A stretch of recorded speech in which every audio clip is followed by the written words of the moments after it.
Hi, I'm Joel, and I wanted to share with you my personal reflections on the global business unit. What I found most interesting about globalization is that it has such a long and complex history of bringing the world closer together.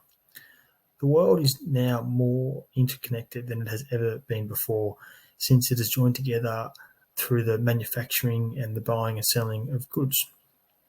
It's amazing to think that most t-shirts are more well travelled than I am. Now that we've had globalization for so long and it's such an ingrained part of our lives, when the supply chain gets interrupted, the effects are felt all over the world.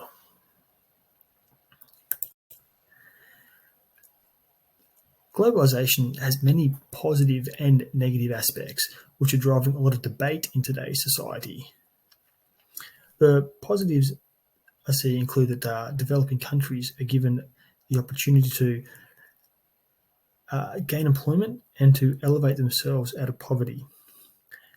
Also, an interconnected world reduces the amount of war, but it doesn't completely eliminate it.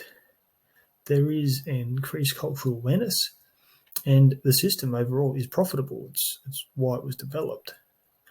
There are negatives.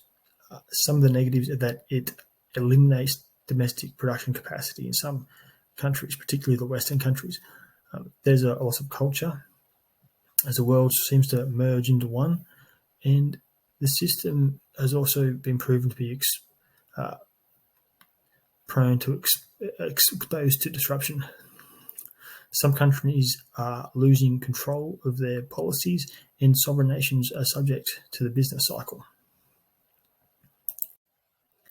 I feel that globalization has brought the world closer together by building relationships between culturally diverse regions from across the world as large multinational enterprises scour the globe for the most cost effective way to conduct their business.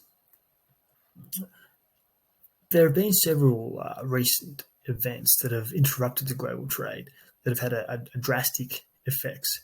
These include physical barriers, such as the Ever Given vessel that blocked the Suez Canal for 6 days back in March of last year, and non-physical barriers, which were put in place around the world during the COVID-19 pandemic to contain the spread of that virus.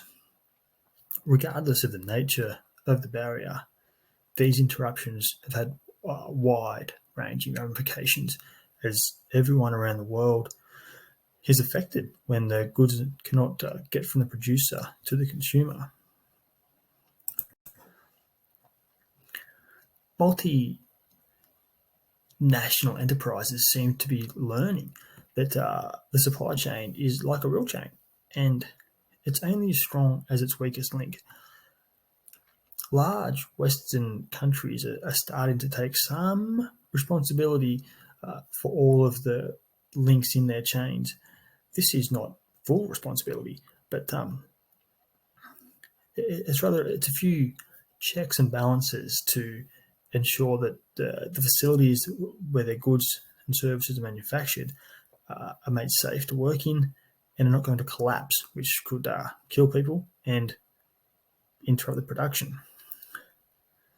These checks make good business sense and will help everybody ensure that they have a future. Preventing disasters like the factory collapse in the Rana Plaza in Bangladesh, where 1,000 people died, is good for everyone. What I found contradictory is some of the strategies that different multinational enterprises have developed to combat the interruptions seen in recent times. One popular strategy seems to be to shorten the supply chain completely to within the national borders and replace the cheap labour found overseas with robotics. However, robotics are quite expensive to both acquire and maintain. Another method that seems to be popular is to increase the number of supply chains and spread them out in different independent regions so that if there's one localized interruption, it won't bring everything to a grinding halt.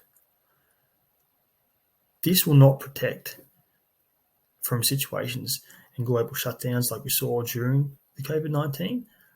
And it also involves investing in regions that were previously determined to be not as competitive or profitable. I find that getting into a new market seems to be extremely fraught with danger.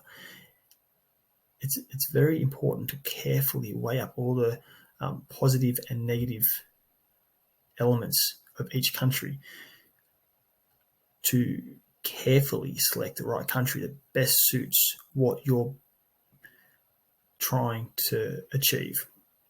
It's very important to make the right decision about which country to invest in.